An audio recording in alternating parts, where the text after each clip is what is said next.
Hi hello. കുറേ ദിവസമായിട്ട് മാലയും ഹെയർ ബാൻഡും കമ്മലും ഒക്കെ വന്നുപോയി. അപ്പോൾ നമുക്കൊരു പാദസരം അഥവാ കൊലുസ് ഉണ്ടാക്കിയാലോ. അപ്പോൾ ഈ കാണുന്നത് പോലെ ഐപ്പിന്നിലേക്ക് ഒരു ഗോൾഡൻ ബീഡ്, ഒരു ബ്ലാക്ക് ബീഡ്, ഒരു ഗോൾഡൻ ബീഡ്, എന്നിട്ട് ഐപ്പിന്ന് ലോക്ക് ചെയ്ത് കൊടുക്കുക കേട്ടോ. അങ്ങനെ ഞാൻ കുറച്ച് അതൊരു 20 ഐപ്പിന്ന് ഞാനിങ്ങനെ ചെയ്തെടുത്തിട്ടുണ്ട്. അപ്പോൾ 10 ഐപ്പിന്ന് ഒരു പാദസരത്തിലേക്കും, പിന്നെ ഒരു 10 ഐപ്പിന്ന് മറ്റേ പാദസരത്തിലേക്കും. പക്ഷേ ഈ 10 ഐപ്പിന്ന് കൊണ്ട് നമ്മുടെ കാലിലേക്ക് ഇത് കറക്റ്റ് ആവണമെന്നില്ല. അപ്പോൾ എന്ത് ചെയ്യണമെന്ന് വെച്ച് കഴിഞ്ഞാൽ നമ്മളുടെ കാലിലേക്ക് എത്ര വേണോ ഇനിയും കൂടെ ലെങ്ത്ത് നോക്കിയിട്ട് അത്രയും ലെങ്ത്തിന് ചെയിൻ എടുക്കുക.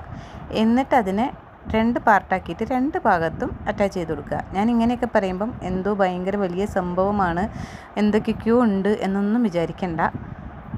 ഇതേ വീഡിയോയിൽ കാണുന്ന പോലെ ഒരു പീസ് ചെയിന് ഐപ്പിന്നിൻ്റെ ഒരറ്റത്തും ഒരു പീസ് ചെയിന് മറ്റേ അറ്റത്തും, അത്ര തന്നെ.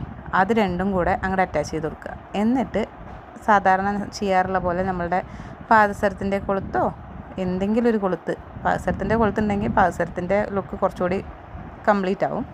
അപ്പോൾ പാദസരത്തിൻ്റെ കൊളുത്തിട്ട് കൊടുക്കുക. ഞാനിതിലിതേ ഇങ്ങനെ മുത്തുള്ള കൊളുത്താണ് കേട്ടോ ഇട്ട് കൊടുക്കുന്നത്.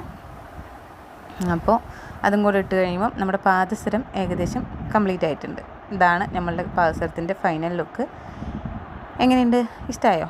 ഇഷ്ടമായാലും ഇല്ലെങ്കിലും ലൈക്ക് ചെയ്ത് ഷെയർ ചെയ്ത് സബ്സ്ക്രൈബ് ചെയ്യാൻ മറക്കരുത്. താങ്ക്